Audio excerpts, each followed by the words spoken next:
Oh, g'day, mate. 40 here. So I'm reading a lot of news stories about people won't put up with more lockdowns. They're not going to put up with their freedoms being taken away. Keep your hands off my guns and my religion. People won't put up with any more restrictions on social gathering and the free exercise of their religion and going to church and going to synagogue and going to rock concerts and going to sporting events. They're just not going to put up with it anymore. There's only so far you can push people. Look, people are infinitely flexible. If they feel their lives are at stake, they will put up with lockdowns.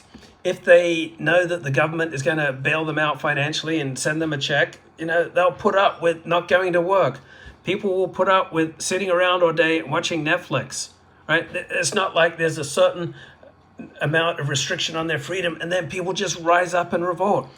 Everything that we do is contextual. Everything that we do depends on the situation. If Omicron is some deadly variant of COVID, people will put up with more lockdowns. People will put up with more restrictions. By and large, lockdowns, restrictions, vaccinations, taking away freedom has overwhelmingly been popular in the Western world. There hasn't been a widespread revolt.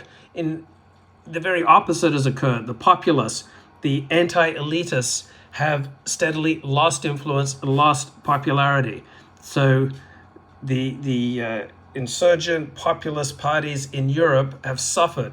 All right, the Republicans suffered for Donald Trump's poor handling of the COVID crisis. So if Omicron means that we're going to have more restrictions and more loss of freedom and more lockdowns, if people feel like their lives are at stake, they'll put up with it. We'll put up with almost anything depending on the context. Everything is situational.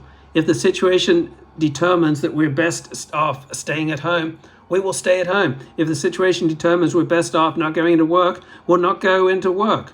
Right? If the situation determines we're best off not going to the cricket match, we won't go to the cricket match. It's not like there's some absolute level of freedom or there's some absolute activities that we just will not forswear. All right, everything we do, everything we feel, everything we say depends upon the situation. It depends upon the context.